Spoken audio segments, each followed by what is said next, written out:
Right now, someone less capable than you is coming out on top. Why? Because they project absolute certainty. They talk without a single pause or doubt. They carry themselves like the world owes them everything, and people buy it. Meanwhile, you're stuck hesitating, second-guessing every move, waiting for that perfect moment, the perfect phrase, the perfect mood. And while you're waiting, someone else just steps in and claims what should have been yours. Confidence isn't some natural gift. It's a tool, a blade. If you're not wielding it, trust me, somebody else is sharpening it on you. Machiavelli figured this out ages ago. The bold surge forward even when their skills fall short. The hesitant linger in the back, no matter how smart they are. Because power doesn't go to the most talented. It goes to the most convinced. This video isn't here to pump you up or make you feel good. It's here to hand you control. You'll discover exactly how to wipe out hesitation, how to talk like someone in command, how to move like a man who expects obedience without asking. Pay attention. Starting right now, that weakness inside you isn't getting any more room to breathe. It's getting replaced. You didn't come into this world weak. You were shaped into it. Through endless repetition, through rewards for staying in line, through rules that taught you to obey, to chase approval, to always check. Is this okay? What's living inside you right now isn't a man. It's a trained servant, wired to please, built to submit. A loyal dog that winces at disapproval and waits for someone to say go ahead. That nagging voice in your head, the one that freezes, overanalyzes, apologizes before it even opens its mouth. That's not you. That's the inner servant. And if you don't destroy him, freedom will stay out of reach. Machiavelli didn't murmur suggestions. He issued commands. He didn't pause to make sure everyone got it. He moved and let the rest scramble to keep up. He never begged for power. He took it because he understood that those who ask for it have already disqualified themselves. Your change begins with flipping the script. When you feel the urge to shrink back, take up more room. When you want to justify yourself, stay quiet. When you feel like saying sorry, lock eyes instead. Real, dangerous confidence doesn't wait until you feel prepared. It comes from doing exactly what that inner servant would never risk. You start walking with purpose, faster, claiming space. You drop the constant nodding. You stop dialing down your voice to sound softer. Your words come out like final calls, not tentative ideas. Confidence isn't just a way of thinking. It's who you become. And that new identity gets forged through defiance. Not at the world, but at the old version of you that's still desperate to serve. So rule number 1. Anything that shrinks you, eliminate it. A thought, a routine, even a person, cut it out. If something triggers hesitation, face it head on. If it weakens you, reject it completely. If it's begging to be liked, mock it. The world keeps preaching kindness, politeness, being nice. But here's the cold Machiavellian reality. Nice guys are instruments. They're used up, tossed aside, replaced. Powerful men aren't nice. They're exact, restrained, deliberate, strategic. And the process starts by killing that small voice still pleading for acceptance. You don't need anyone's okay. You don't need applause. All you need is the readiness to become feared, not by the crowd, but by the old you that used to cower. Because the moment that servant dies, the ruler wakes up. Powerful men don't burst in with noise. They enter with sheer presence. Not loud words, but heavy silence, absolute stillness, an unflinching gaze. You don't need fame. You don't need affection. You just need the air in the room to change the second you step inside. That's what it looks like when a man truly owns the space. Not because someone granted it, but because he acts like it's always been his. Machiavelli saw it play out in royal courts. The real rulers weren't always sitting on the throne. Sometimes it was the quiet figure in the shadows who said almost nothing. But when he spoke, the whole room leaned forward. Silence is dominance. You assume talking louder makes you stronger. It doesn't. It makes you easy to read. The silent man is unpredictable, and that's what scares people. When you enter a space, you don't fish for approval. You don't scan for nods. You watch. You take it all in. You let everyone else scramble to prove something while you stay calm and assess. Your body language speaks long before your mouth opens. You move deliberately, not slowly out of doubt. but slowly because nothing rushes you. Predators don't dash around unless they're closing in for the kill. Until then, they stay composed, poised. Most people have no idea how quickly they dart, how fast they ramble, how often they cut in, because they're performing, still terrified of someone else's opinion. But when you walk in like the room is already yours, you don't talk to win favor. You talk to settle things. Every line lands with weight. Every phrase feels finished. People start hearing you differently. They stop pushing back. They adjust to match your rhythm. And when someone else starts talking, you let them. You hold back. You give them room to spill their desperation, their doubts, their cracks. The first one to speak usually hands you their vulnerabilities on a plate. Once you see them, you can steer them however you want. You don't chase attention. You pull it in like gravity. Because at this level, confidence isn't about popularity. It's about making everyone around you suddenly question their own footing just because you're standing there. So carry yourself like the victory's already locked in. Not cocky, but like a man who doesn't compete anymore because he already picked himself. If they respect you, fine. If they don't, even better. Ignoring the need for approval is power in its purest form. And if the room didn't feel like yours when you arrived, by the time you walk out, they'll remember it that way. Not because you forced it, but because you never had to. Words aren't just noise. They're instruments of control. Most men talk like they're begging for the right to even be there. You can tell right away. The way their voice climbs at the end of every sentence. The awkward laughs. The constant, I think, maybe, not sure. They're apologizing for breathing your air. That's not communication. That's sabotage. Machiavelli saw the real game. Power often hides less in the content and more in the delivery. When you speak with unbreakable certainty, people don't dissect what you said. They bow to how sure you sound. Here's the hidden truth. People aren't rational. They're emotional creatures. They don't chase facts. They chase conviction. Sound certain and they assume you're correct. Hesitate and they write you off. So what does a Machiavellian voice actually sound like? Slow, steady, absolute. You talk like debate isn't on the table, like every sentence is already law. You speak like obedience is expected, not requested. It doesn't matter if the room is packed with PhDs. If you deliver like a verdict, they'll yield. First principle. Sound like the conclusion, never the question. And here's something almost no one admits. You don't need to talk a lot to command respect. The more words you throw out, the more openings you give others to read you, question you, or worst of all, stop fearing you. Say less, mean everything. When you open your mouth, cut the fluff. No fillers, no long-winded excuses, no sorries. Drop phrases like, I'm just saying, could be wrong, not sure if this makes sense. Those are exits for cowards. Torch them. State your point, then stop. Let the silence do the heavy lifting. That quiet after a strong line? It's electric. It challenges people to contradict you, and most won't dare. Why? Because they're terrified of whatever you'd say next. Understand this, your tone carries the real message. The actual words are just the wrapper. But a low, grounded, deliberate voice tells everyone exactly where you rank. Want to climb? Drop your pitch. Stretch out your pace. Strip away any jittery energy. Sound like a man with zero left to prove and total command of the situation. Sound like you've already decided, and the rest of the world is just catching up. You don't dominate talks by shouting louder. You dominate by making every word feel like an established fact, not an opinion. That's how leaders talk, how commanders address troops, how exiled kings speak before reclaiming their crowns. And when someone pushes back, never defend, redirect. Skip the argument, the explanation, the justification. Just hit them with, I disagree. Or cleaner, that's wrong. Then keep moving. Refusing to engage signals something lethal. Your truth isn't negotiable. That's how you own a room without ever getting loud.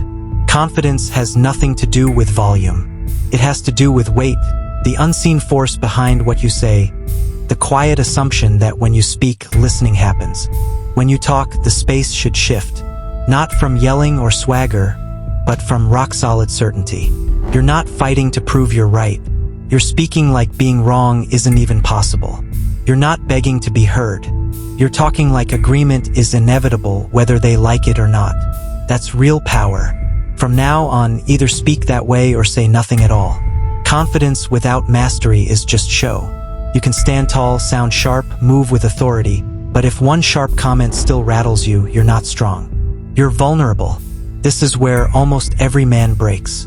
They nail the exterior, the walk, the voice, but inside, their emotions are still on leash to whoever pushes the right button. A hint of disrespect and they flare up. A little praise and they melt. A cold shoulder and they unravel. You're not liberated until you win the war nobody sees. The one in your own head. And that starts by rewriting who you are at the core. Machiavelli got it in those ruthless courts. He didn't dread opponents. He dreaded any kind of dependence, especially emotional. He never banked on fondness. He banked on leverage. Because the second people figure out what stirs you, they know exactly where to apply pressure. And once they do, you're no longer a threat. You're predictable, manageable, and manageable men get dropped the instant they're no longer convenient. So here's the real shift. Stop being the guy who reacts and start being the guy who observes and decides. Someone throws shade? Don't justify. Watch. Gather intel. What's their angle? What are they covering up with that jab? Someone flatters you? Don't soften. Dissect it. Why right now? What are they after? Someone ghosts you? Don't spiral. Turn colder. Silence stops being your injury, it becomes your blade. This is what psychological invulnerability looks like. Not dead inside, but impossible to shake. You register every feeling, but you only act when it advances your goal. When someone probes for weakness, you give zero visible reaction. Why? Your mind isn't open to the public. It's a locked stronghold. You choose who gets in. That's how manipulation ends. Most guys are laughably simple to steer. Call them inadequate, they over-explain. Call them brilliant, they chase harder. Pull back emotionally, they plead to come closer. That's not strength. That's conditioning. Until you smash the programming, you're always going to be somebody's instrument. How do you reprogram? You execute the need to be understood. That's the core infection, the craving to clarify yourself, to be seen, to get validation. It's what keeps you on a leash. Destroy it. You don't live to be comprehended. You live to maneuver the world around you with precision, quietly, surgically. You eradicate the terror of rejection. The Machiavellian mentality doesn't hunt for welcome. It dictates who gets close. You don't crave entry. You make people question what happens when access gets revoked. And you eliminate knee-jerk emotional responses. Feelings exist, but they're useless unless turned into tools. Anger? Channel it into drive. Insult? Turn it into advantage. Doubt? Turn it into quiet. Then let your results answer later. This is how unbreakable men get made. They don't turn robotic. They turn inevitable. Because when nobody can rattle you emotionally, all that's left is watching you operate with surgical accuracy and wondering what comes next. Let others hunt for harmony and validation. You hunt clarity and dominance. The world ignores your inner state. It only reacts to what you broadcast. Certainty, direction, pull. And when your core becomes immovable, you turn dangerous. Not through aggression or volume, but through being untouchable. People will probe. They'll flatter. They'll freeze you out. They'll tempt. None of it lands. You remain steady, cold, composed, strategic. Eventually they quit trying because they face the scary realization. You're the one variable they can't shift. This is the ultimate evolution. Not how you stand, not how you talk, not how you look, but who you are. You're no longer molded by the crowd. You mold the environment. You set the terms. You dictate results. You need zero understanding, zero acceptance, zero favors, because now you answer to nobody. And that's what makes you impossible to reach. To the weak, rejection stings like injury. To the strong, it's data, an opportunity, a clear warning from reality. You were too open, too eager, too needy. Perfect. Now you see exactly what has to die. Rejection isn't about you, it's about positioning. People turn away from what they think they can live without. If they said no, they believe they're not losing anything. That's not disrespect. That's information. Now you know their valuation and your current leverage. So you reposition, wait for the moment they're exposed, and strike when you're beyond their grasp. First, never show you're hurt. The instant pain shows, they score. This isn't even about winning against them. It's about protecting your aura. A Machiavellian doesn't flinch when the door closes. He cools the entire space. You weren't rejected, they just proved they don't qualify for your time. Rejection only exists if you accept the label. So you skip reaction. You upgrade. Second, pull your energy back like a drawn blade. When something you assumed was yours vanishes, its true value hits hard. That's your move after rejection. Disappear. No goodbyes, no dramatic exits, just calculated removal. While they register the empty space, you sharpen. Machiavelli warned, treat men well or crush them completely, because minor slights breed revenge, but massive ones leave them stunned. So don't wound. Make yourself forgettable to them. Let your absence scream louder than anything you could say. Let them question where you vanished to, how high you've climbed, whether they ever truly had you. Third, rewrite what happened. Rejection only stings when it looks like you were pursuing. Flip the frame for your own mind. You didn't get turned down. You tested their judgment and they failed to spot real power. You gave them one shot to prove they could recognize strength. They missed. That told you everything. Now you withdraw and level up. Fourth, transform rejection into leverage. This is where victory hides. Rejection slices through illusion. Most people wander blind, unsure who's loyal, who's using, who's scared. Rejection delivers brutal clarity. Now you see who's oblivious. Now you know where your influence hasn't hit yet. So you hone your blade. You elevate your presence. You make your worth so undeniable that the ones who once dismissed you now have to justify mentioning your name. And when they circle back, and they will, you won't even need to push them away. You've already moved past their orbit. That's dominance. Quiet, irreversible, refined. Fifth, turn your return into a statement. Revenge is for the emotional. Machiavellian strategy is colder. You don't plot payback. You let time deliver it. You reemerge only when your presence alone unsettles.